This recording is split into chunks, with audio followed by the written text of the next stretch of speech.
Hello, welcome to Beat Burnout.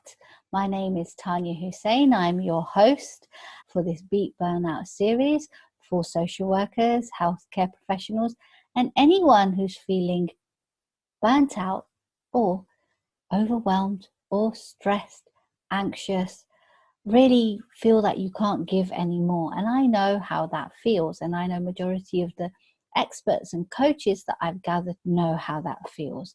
And today I have somebody all the way from the Netherlands, Holland, Tiphanie Jamison. Her clients call her the Monetizer Bunny for her boundless energy and ability to create money out of thin air with a smile. She's an attorney. She's an expat. She's the holder of the #1 spot on Google for leverageable income and author of 5 books, including the bestseller. Her philosophy is simple: never compete, create. She fires up those of you crazy and bold enough to write your own rules so you always win, to have tons of fun generating revenue while building authority and differentiation. After all, it's not about visibility, she says, it's about memorability. Thank you, Tiphanie, for joining us all the way from Holland. And you're a little bit nearer because I've had lots of speakers from Nigeria, US, Canada. Oh, wow. So it feels like you're like my neighbor. I just wanted to know, you've had quite a journey because you studied to be a lawyer, you are an attorney, and then you grew your business and you've been doing this business for several years now. Could you just tell us how you got to be doing what you're doing now? Yeah, I had my law practice right after passing the bar. I was a young mid-20 something, clueless, never worked anywhere, never intern, extern, anything. I just wanted to have an office so I could say law office. So I opened one right after passing the bar. I started chugging along, got into internet dating, met the husband, the was plus husband, and ended up in the Netherlands. He's Dutch. And after we were trying to have babies, right after losing 5, we decided, or tricked, whatever you want to call it. We ended up in the Netherlands because he is Dutch. That's how I ended up here. And yeah, we lost 5 babies when we came here, and then we had new babies. Me being who I am, I couldn't just sit around with my babies, right? Like I had to come up with something. And that's when The Secret was really hot, if you remember. And so I was using The Secret because I met someone in a fertility forum who told me about it. And so when I was able to create the natives, which are the babies that I have now, everybody's like, how did you do that? And I was like, I used The Secret. Tell me all about it. And that's literally how I got started, just sharing my experience with like creation and law of attraction and really sharing with people like it's not like that. Because I did everything and still lost babies. So there's a little bit more than just the positive going on. And once I did a challenge, this was back in 2010, 2011, did a challenge, and people wanted to work with me, and I was like, that's a thing? Because I was just gonna practice law remotely and eventually move back to California. So I was like, okay, I'll tell you. But the part that screwed me up was all of the business coaches. This is when I learned never to listen to them.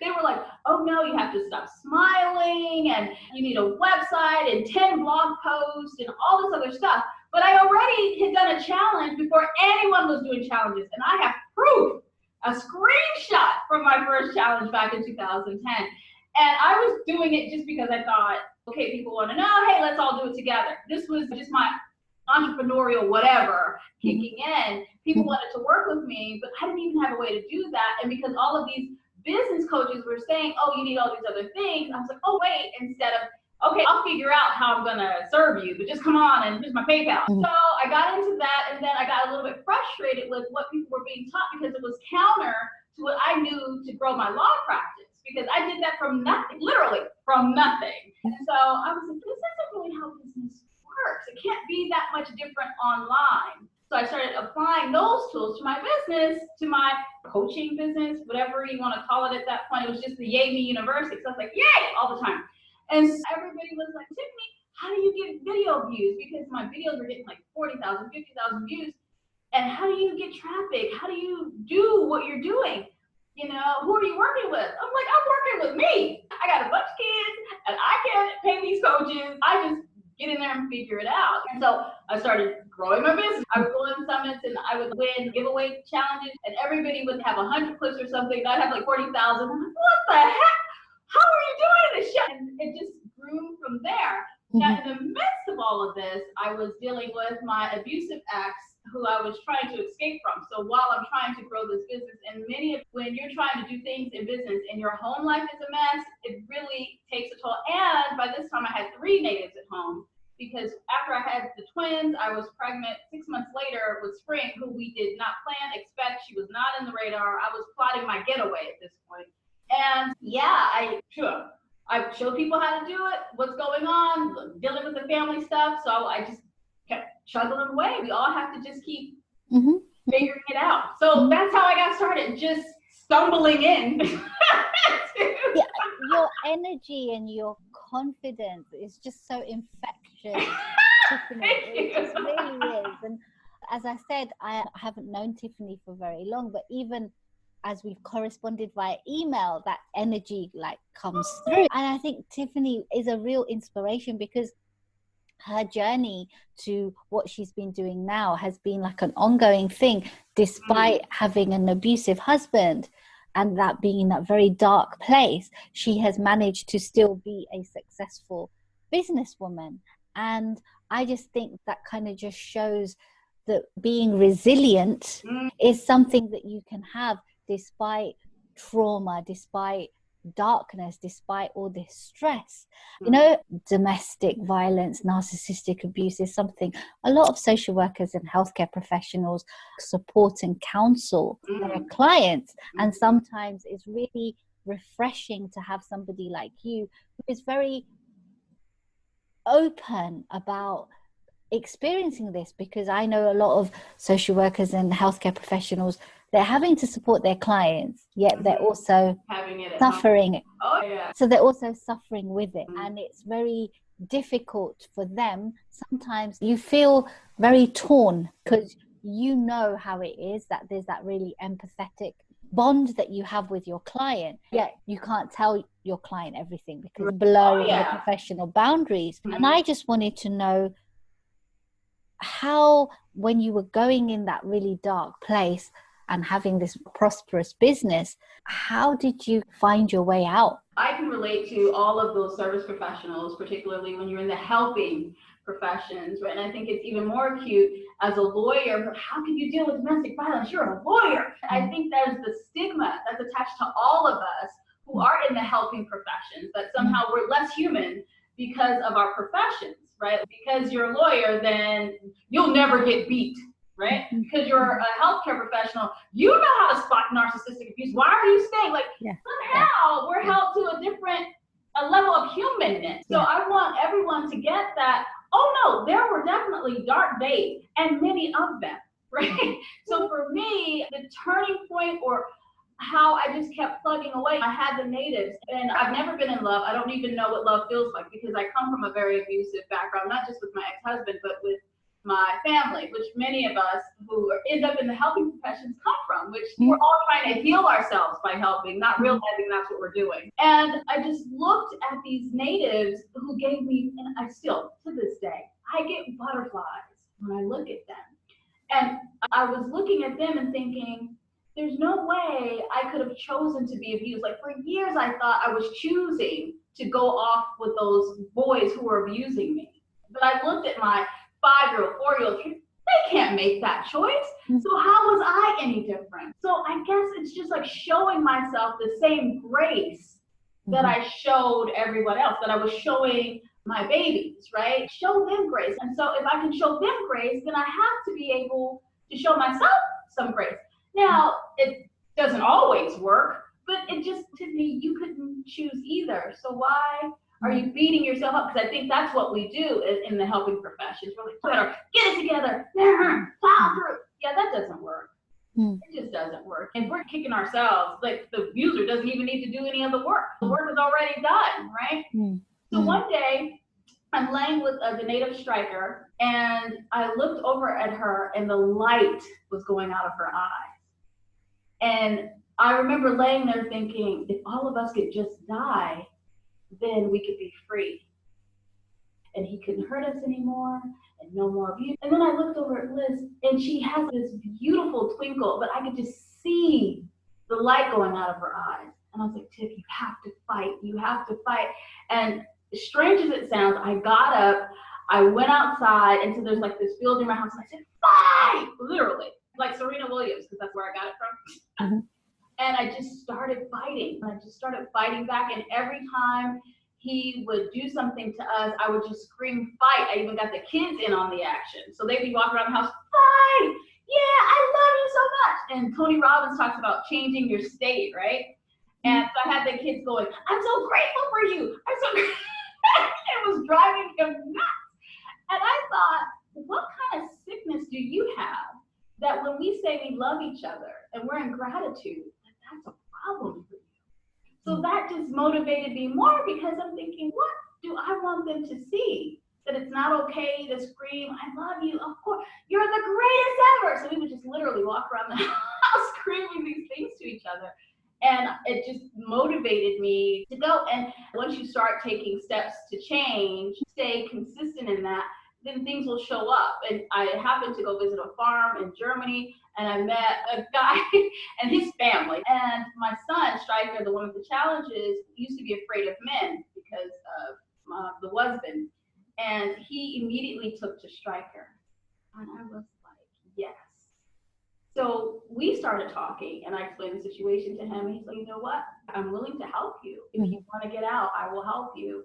So he would help me read documents, because everything is in Dutch. And my ex-husband never let us outside. And any time that I had was devoted to trying to make money to get away.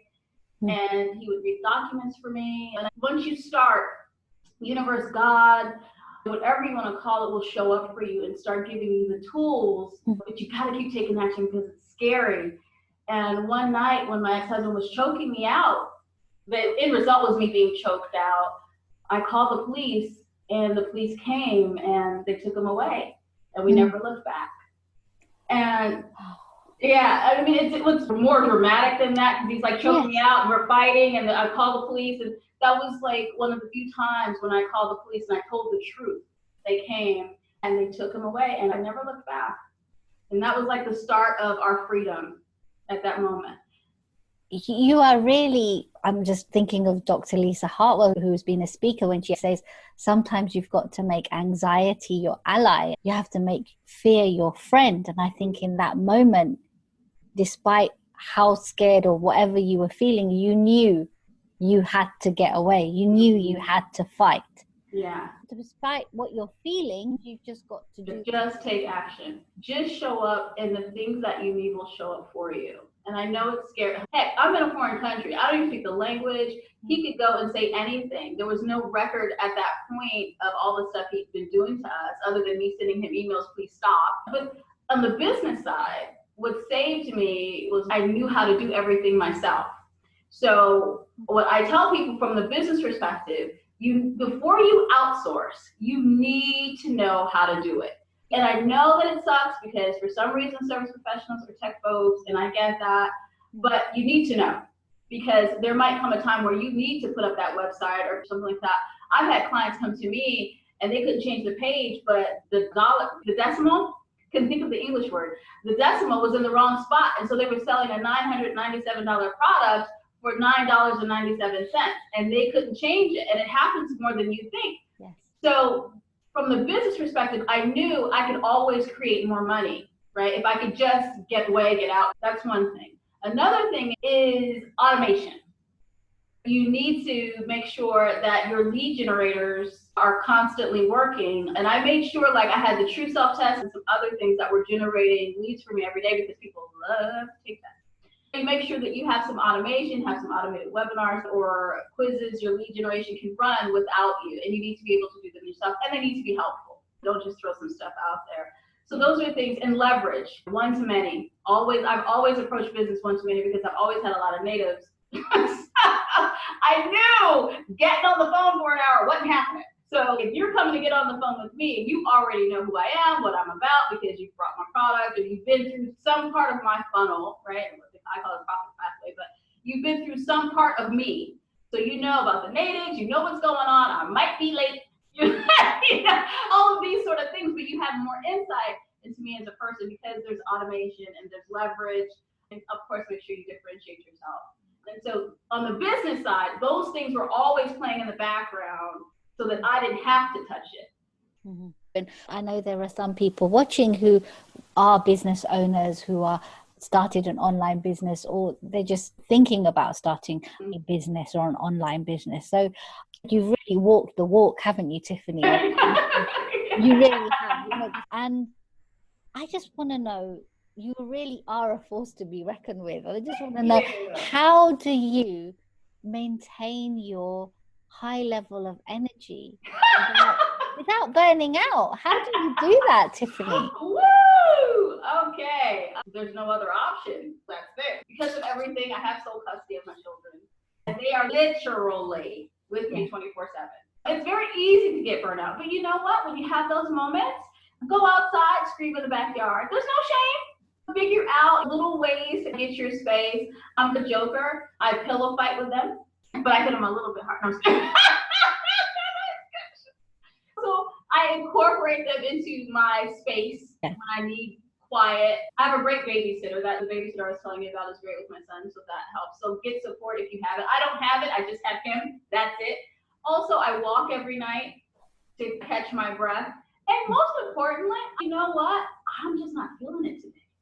And that's okay. Don't ever think that you have to be loving everything you're doing. Follow your passion. Only stay in your zone of genius. That's not how business works, right? Sometimes it's gonna suck a little, right? Because Bezos, they all say the same, it's gonna suck. There's a reason they have a coach or a mentor or a best friend. You just have to figure out what's gonna be your thing. I coach and play basketball, so we go and play basketball when the weather is nice. Just little things to kind of, and if I need to take a step back from seeing clients one-on-one, come back to that automation stuff. Okay, what can I put together that I can put out there, run some ads to or something where it doesn't require that I have to show up, that I can stay behind the scenes a little bit more because like my life is pretty full. Also, I do some Tony Robbins stuff when he's like, change your state. Move around a little bit. I laugh a lot and that gets the endorphins going, right? So almost like little things. For those of us who don't have a lot of support, we gotta find like the little. I changed my hair color too.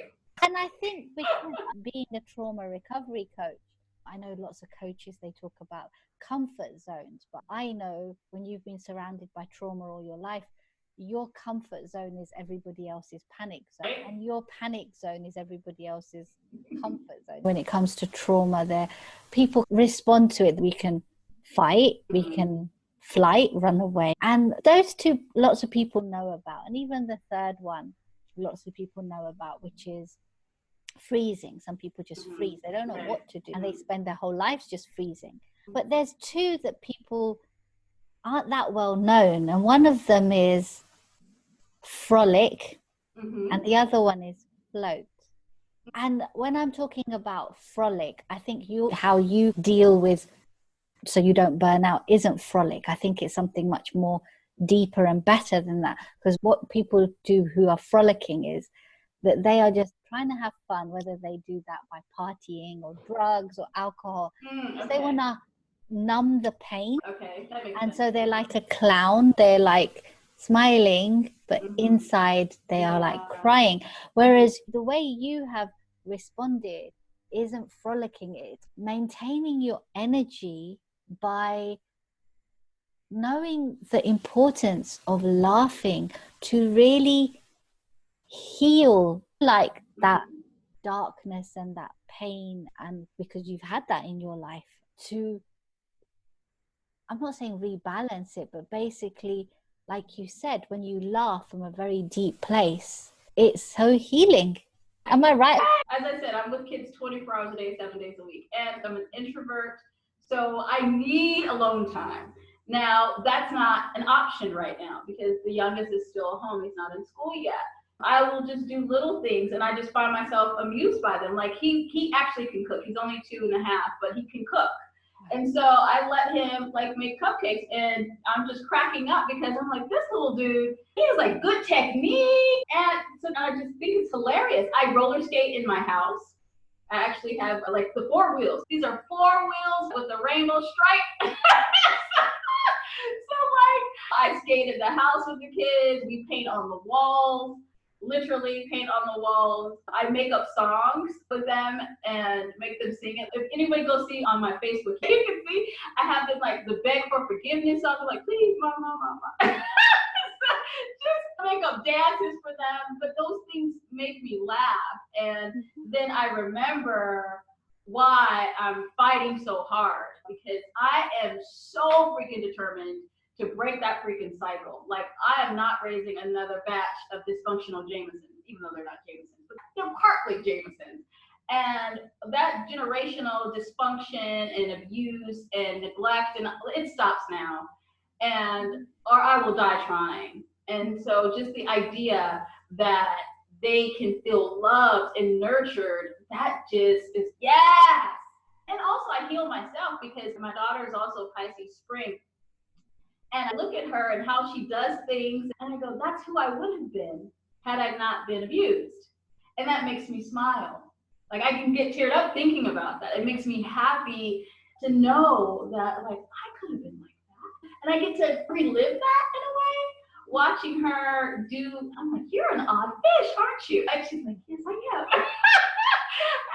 And that's what I think. And I think sometimes our healing is very much about reclaiming that little girl inside us. Yes.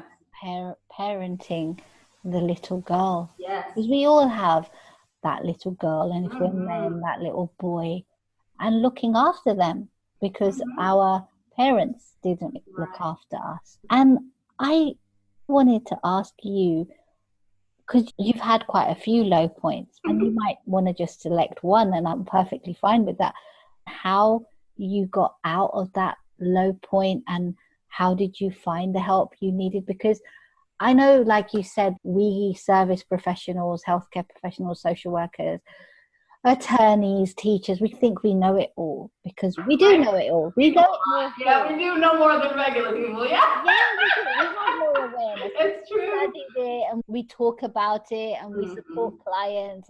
We do know it all, but we don't really know it emotionally, and we don't really know it because we don't apply it. If we knew it, we'd apply it.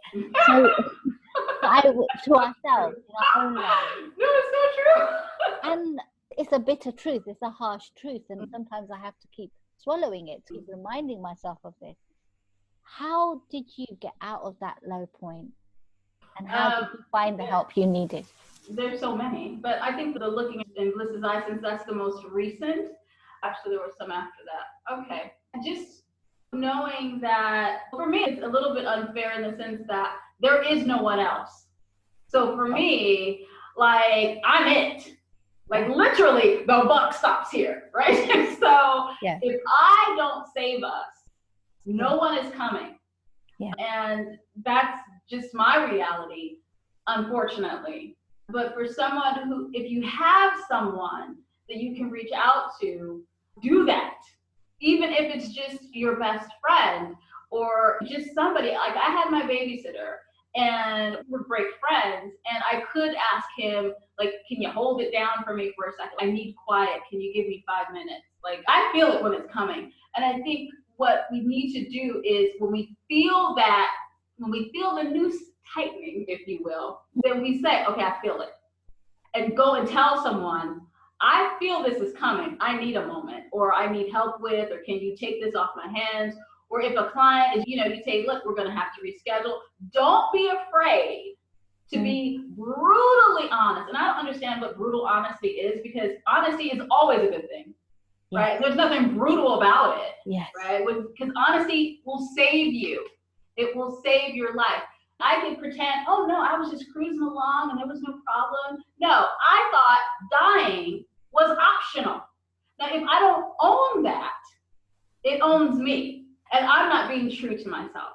So I go, yeah, I don't want that feeling again, because I like these guys and I want to hang out with them. But being honest with yourself to go, I need to take a breath.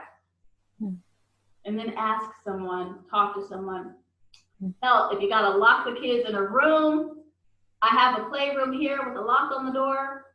They ain't gonna die. Put them in the room for a few minutes, close the door, go downstairs, scream. They come back and get them, right? Or whatever you need to do. If the baby needs to cry for a little while, if it's an obnoxious client, get rid of them. Or more than that, stand your ground and just say, no, we have healthy boundaries. This is how it's going down. This is what your contract says. Get with the program, or yeah, I don't know what to tell you, because here's how it's going down. And just stand your ground. It'll feel scary, whatever. But when you stand your ground, you can come, it's like you're trusting yourself. And the more you trust yourself, the more belief you have in yourself. The more belief you have in yourself, the more you can be more open about what's going on, the more you can ask for help, the more, because you don't worry about the judgments and everything else. You're just like, you know what, I'm just doing my thing. This is what I need.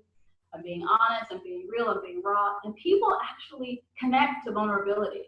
So don't feel weird about, and I'm not saying go and announce it from the mountaintop, but certainly find someone, someplace that you can open up about what's really going on for you. And don't judge yourself. Don't judge yourself.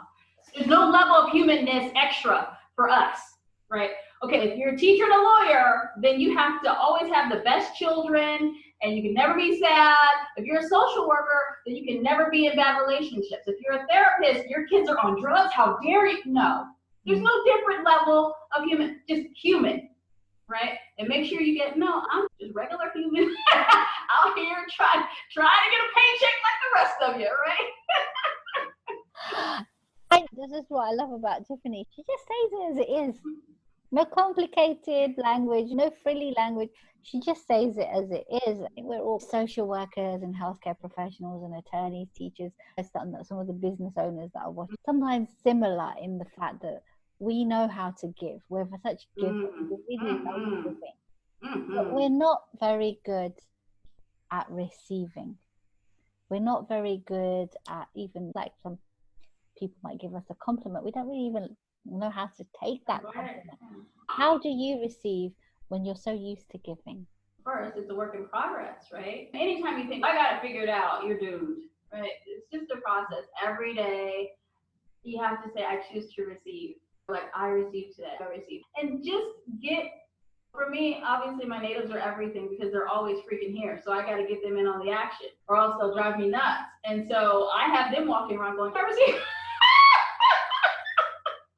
We do new moon ceremonies because they're always here. So what else am I going to do? So I say that to say, get people around you, enroll them, and you'll find that it gets easier to receive. Like sometimes we take euros, they have euro coins and 2 euro coins over here, and we just drop them out randomly. Or we just walk up to someone and give them the 2 euros. Now it's weird in Europe because they won't take it. You can try and give people money and they're like, oh my God, what are you doing?